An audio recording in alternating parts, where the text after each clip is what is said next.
The BRSCC BMW Compact Cup is brought to you by Nankang Tyres and Gas Shocks.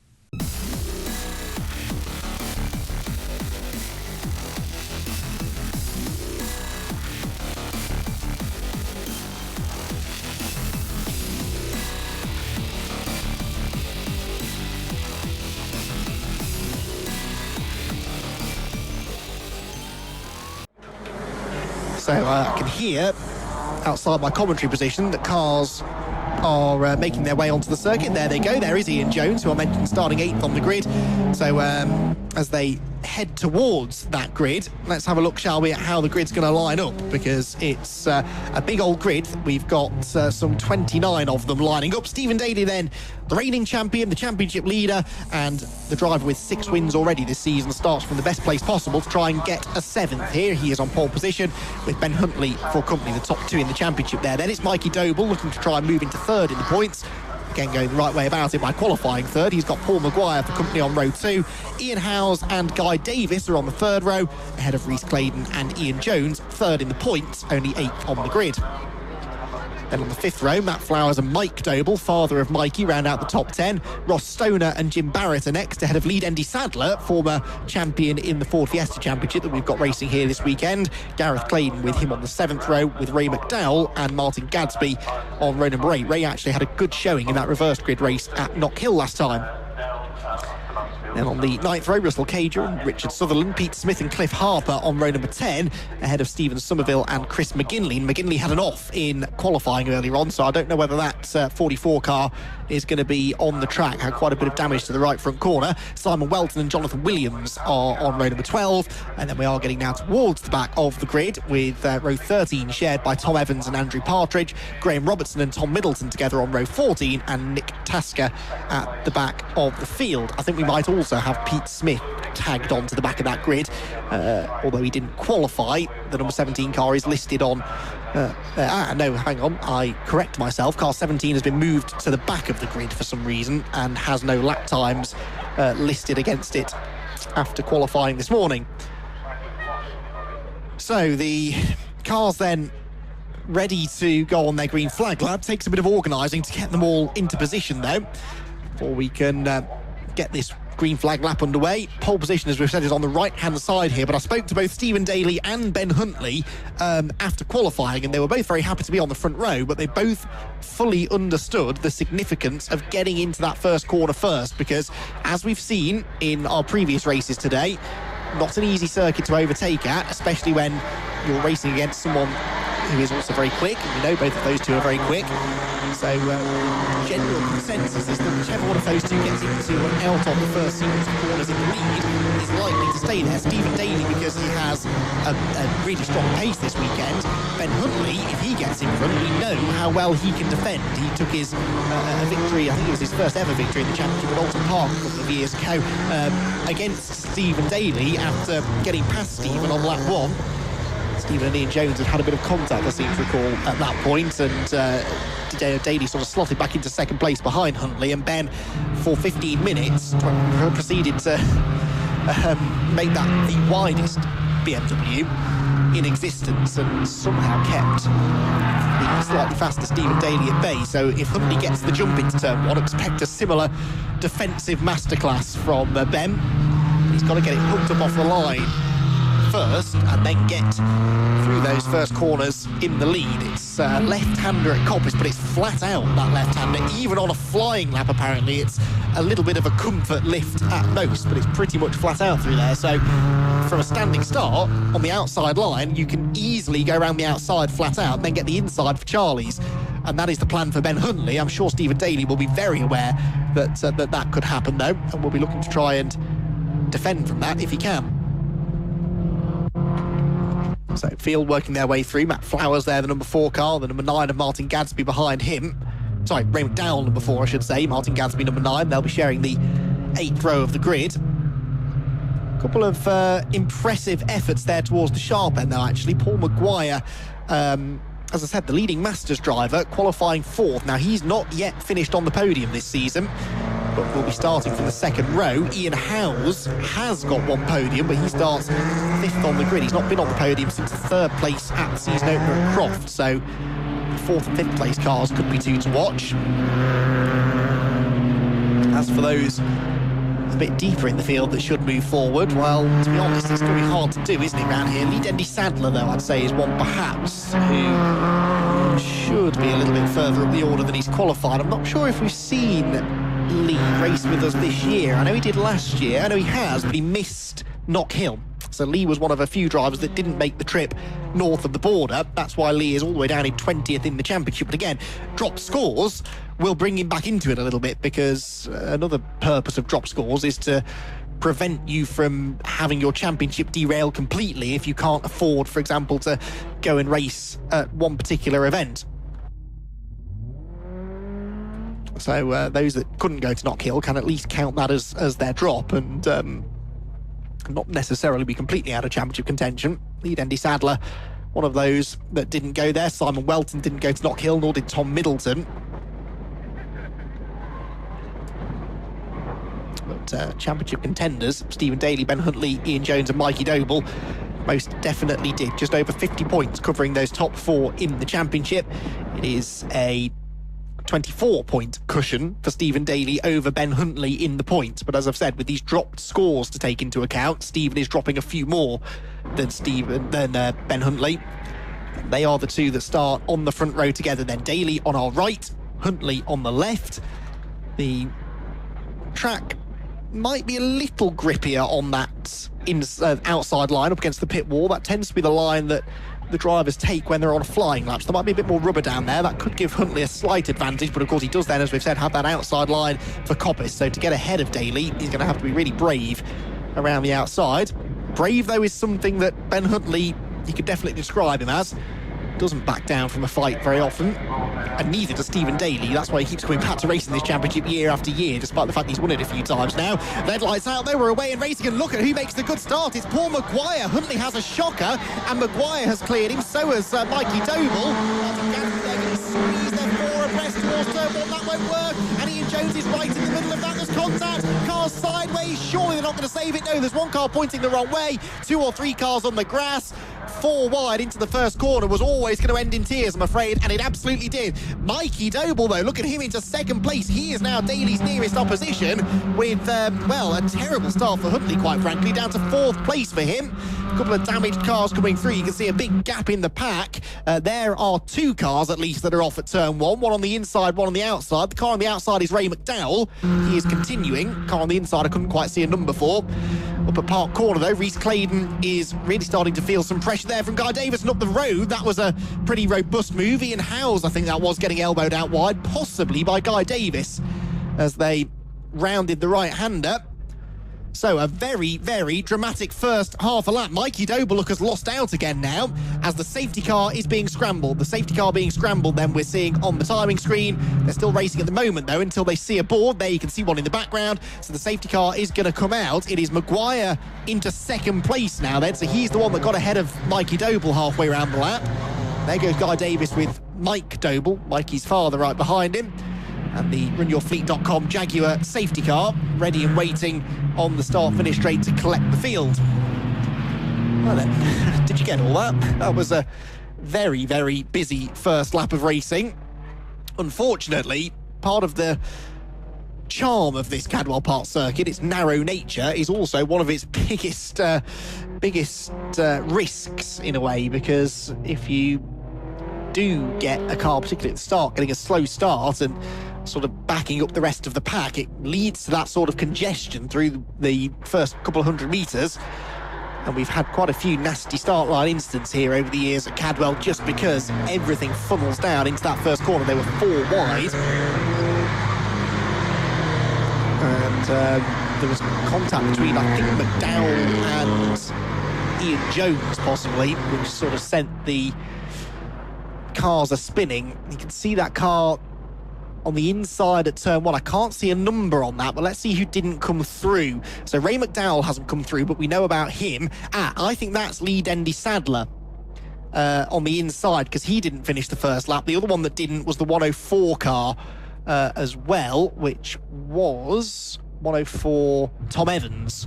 who was 24th on the grid. McDowell was 15th, and Dendy Sadler 13th, and it all happened sort of behind Ian Jones, who started 8th. So that incident somehow involved the 8th place starting car and the 24th place starting car. So literally 2/3 of the field were involved in that in one way or another.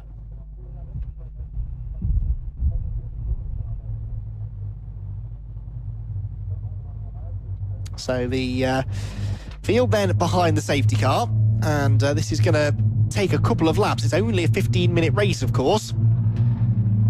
So this will unfortunately eat into the time. That car definitely doesn't look that healthy. That was Jim Barrett, I think, wasn't it, with a very crumpled front end.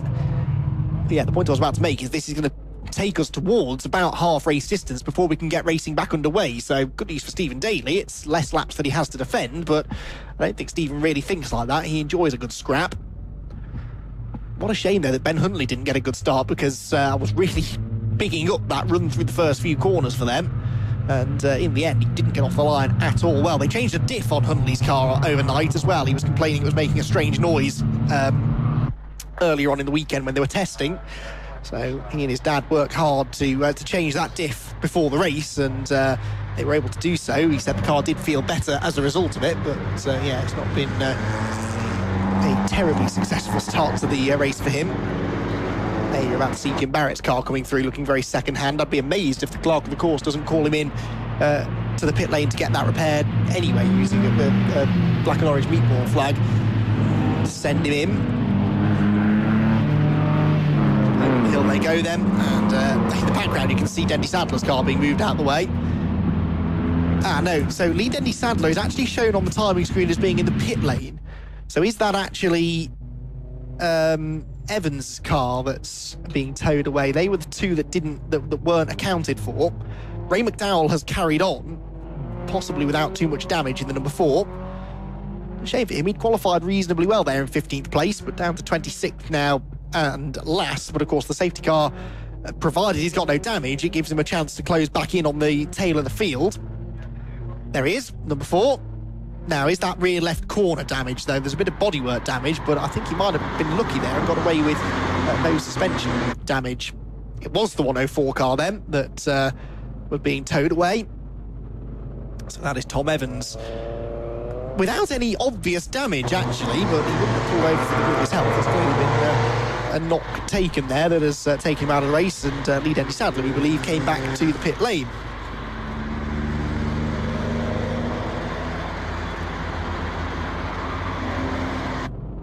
So, lights on, I should say, on the safety car. They're going to remain on for at least this lap. Let's hope we can go racing before the end of this one, though, because we are ticking towards half race distance. Mentioned earlier on, there are a couple of drivers who aren't here this weekend that normally would be. One of those is the pair of Adcocks, actually, Matt and Phil Adcock, who would... Phil has raced in the championship for a number of years. Now his son Matt has decided to follow in his dad's footsteps racing in the championship, but they say that a birthday has prevented them from being here. I don't know whether that's Matt or Phil's birthday, but one of them is celebrating a happy birthday, so happy birthday to you, and we look forward to having you back at Donington Park at the end of September for the next round of the championship. I think personally that Phil was a bit scared Matt was getting a bit too quick, and he's told him he's not allowed to race this weekend, because every time Matt gets out on track he's getting quicker and quicker. And I'm sure they're both very keenly keeping a track of each other's lap times to see whether it's father or son that has the pace advantage. Love to see them both out there on track at the same time at some point, but perhaps next year. Right then, field down through Mansfield Corner. And are we going to get a restart this time? It looks as though they have moved the cars out of the way now. Well, two of them recovered under their own steam, it would seem. Dendy Sadler and Ray McDowell, with just the 104 car needing recovery by the marshals. So does that mean we can go racing them with what will be about 7 minutes left on the clock. Yes, we can, because the lights are out on the runyourfleet.com Jaguar safety car. And we thank runyourfleet.com for their support of the BRSCC this year, sponsoring their brand new safety car for 2021. With the greatest respect, I hope we don't see it again, but at least when we do get a safety car, it's quite a nice car to look at. Right then, Matt will head into the pit lane, and the field will get ready to restart. Now, a rolling restart, of course, in single file position. Stephen Daly really backing the field up here as he comes through the hairpin. Now he stands on the gas and they accelerate towards Barn Corner. No overtaking though, remember, until you cross that start-finish line. So even if the car in front of you makes a mistake, which one of them did in the background, that was Rhys Claydon, I think, that got sideways. But Guy Davis behind him isn't allowed to overtake him until after they've crossed the line. So Claydon well and truly got away with that one. Across the line they go then. We are back under green flag conditions again here at Cadwell Park, and much more through Coppice Corner this time. Ian Jones one to watch then, isn't he? He's dropped down into 12th position as a result of his involvement in that incident. Keep an eye on the black and pink number 59 car. There is Mikey Doble, spectacular as ever. Heads out of Charlie's corner. And, just not quite close enough to Paul Maguire to challenge him into Park Corner. Into the braking zone goes the number 1 car then. The Scot leads the way from Paul Maguire, Mikey Doble, Ben Huntley nose to tail, 2nd, 3rd and 4th. Huntley will be kicking himself for that start, and that's probably not good news for Mikey Doble, because he is his next victim, or his first victim really, on this fight back towards the front that Ben Huntley will intend to go on. Hammering the curbs there, Mikey a bit sideways, but that's okay. You can drive these cars quite sideways without really losing too much time. They're not particularly powerful, these BMW Compact Cup machines, so you've really got to carry the mid-corner speed, hang the tail out. Drivers that are comfortable with a car moving around underneath them quickest in this championship. Certainly something that's true of Stephen Daly then, who leads them over the top of the hill through the mountain for the 4th time, getting away already from Maguire in 2nd. The battle developing behind him, doesn't it? There's a close battle. That's Guy Davis still stuck behind the number 10 of Rhys Claydon as they come through towards the end of the lap then. 5 minutes left in the race, so 2/3 race distance.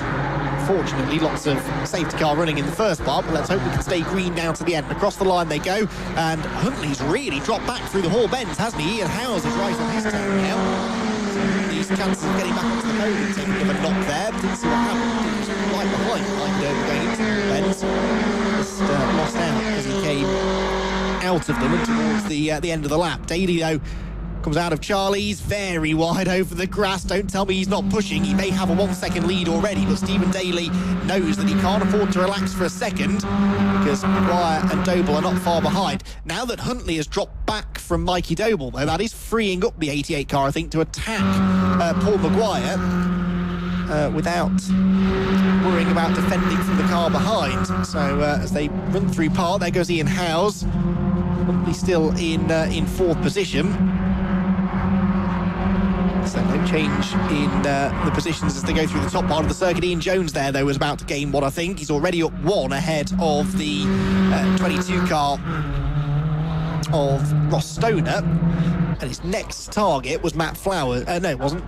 It was, yes, it was Matt Flowers, the next one that Jones is going to try and overtake. Did he get that one made? He's in that next group. Yes, I think he did. He's at the front of his little queue of cars.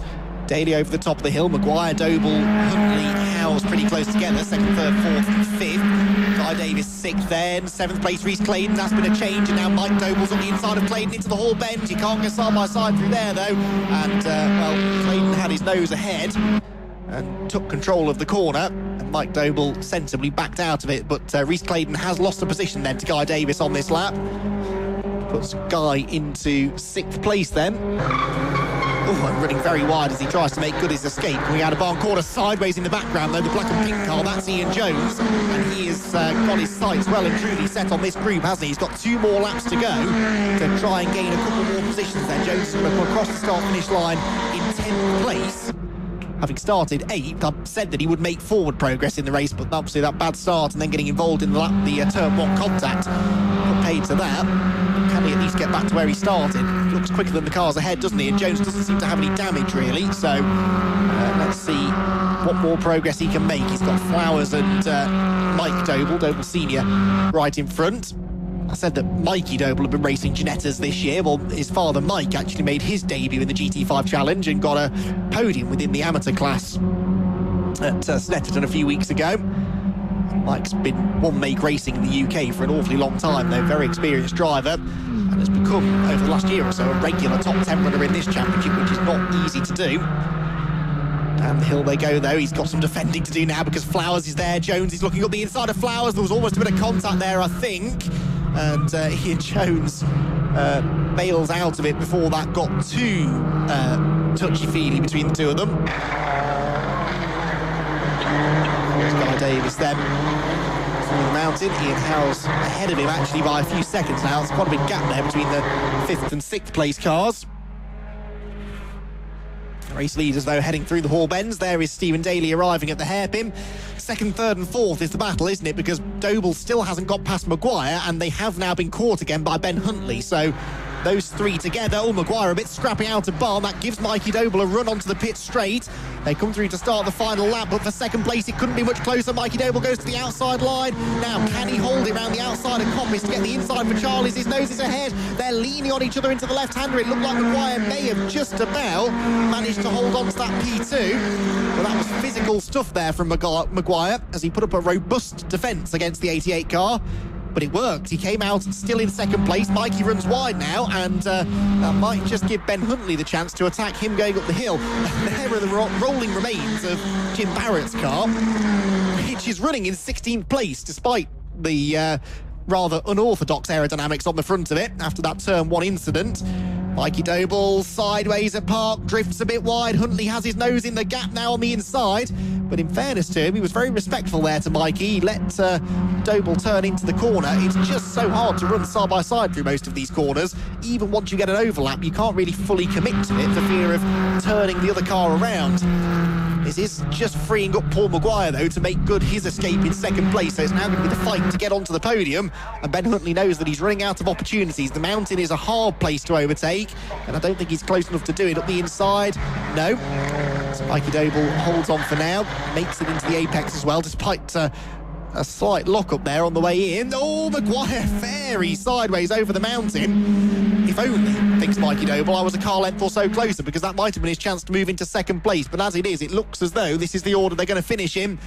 Down through the hairpin comes Stephen Daly, and another checkered flag beckons for him. His 7th victory from 9 races so far this season for Stephen Daly. He will extend his championship lead, and he takes the victory in the first of 2 races this weekend at Cadwell Park in the Nankang Tyre BMW Compact Cup. Paul Maguire is 2nd. Mikey Doble does just hang on to 3rd ahead of Ben Huntley and Ian Howes. Guy Davis with a fighting 6th place there. Reece Claydon 7th. Ian Jones is 8th, so he got past both Flowers and Mike Doble there before the end of the race. Doble ends up 9th, Flowers ends up 10th, with Stoner and Gareth Claydon next in line. There's Jim Barrett going to end up in that wrecked number 15 car. He was 16th at the start of the lap. There he goes, still in 16th place and actually keeping good pace there with the car ahead of him, which was the number 6 of Simon Welton, who actually started 22nd in Welton and finished 15th. So obviously gained a lot of positions through the first corner, but just surviving that first corner was a bit of a feat in itself, really. So great race. Shame we had the safety car. Hopefully tomorrow's encounter for the Nankang Tyre BMW Compact Cup will be safety car free. That would be nice. It will be at 5 minutes past 11 in the morning. So an early dart home for the BMW Compact Cup drivers tomorrow. Business as usual, even with the safety car. Another victory, another maximum score of points, another day at the office. Yeah, it was very good there. Car fantastic as it is. KC Motorsport, fantastic job. Thanks to my sponsors this weekend, Masterpicks. Everybody involved with who's got me out there this year, it's been fantastic. So it's just brilliant. In terms of the race, these guys pushed me hard. Mikey had an opportunity at the start. Didn't have quite the tyres and needed to overtake me, so locked up a little bit. And it was just safety car after that, and just kind of wait out the safety car, and I knew there wasn't long left for them to do anything, so happy. Good stuff. Well done. We've got the race next coming up, so we'll see you for race 2 tomorrow, but fingers crossed we can do the double. Thank you very much. Cheers. Good stuff. Let's bring Paul in, of course, in second place, North Sea Top Masters driver, which I know in many cases that's a championship you're trying to defend, but in many cases second overall must be massively encouraging, as well as still maintain that Masters advantage. speechless. We need to rewind and just watch what happened. Unbelievable to literally just go a few places up each time, every time we come out. It's amazing. Matt Parks in Motorsport, just amazing. Absolutely all over the car, all over the data. We're spending a lot of time off track, going through the data and just finding tenths here, tenths there, who's quicker in that corner, where you're braking, where you're accelerating. It's just nuts. There's so much more into it than what you see out on track. So credit to everybody. I thought I was getting too old for it, and it's my first, what I call a proper podium with the fast boys. The good thing is with the Masters, you're never too old for it. Oh, never too old for it, but you know, you could come 5th or 6th on track and then take a pot home for first in Masters. It's great, but you know, I think to try and get up with the what I call the young guns and succeed and get onto the main podium is where we wanted to be, and we've done it, which is great. Great stuff. So roll on tomorrow. Yeah, we'll let you go because we've got the next race coming up, but well done for the second race. Good stuff. Let's bring Mikey in as well for 3rd place. Of course, having quite a busy season because you're dovetailing this with GT Ginetta, so another satisfying weekend, another great start with another trophy. Yeah, pleased with that. Got a great start, same as Paul. Managed to jump humbly off the line, and it's not very often you get the chance to have a move on Stephen Daly and try and pull it off, and sadly I didn't, and I locked up and Paul got me there. But no, another trophy. Can never get complacent with 3rd places and 2nd places, so yeah, really happy with that.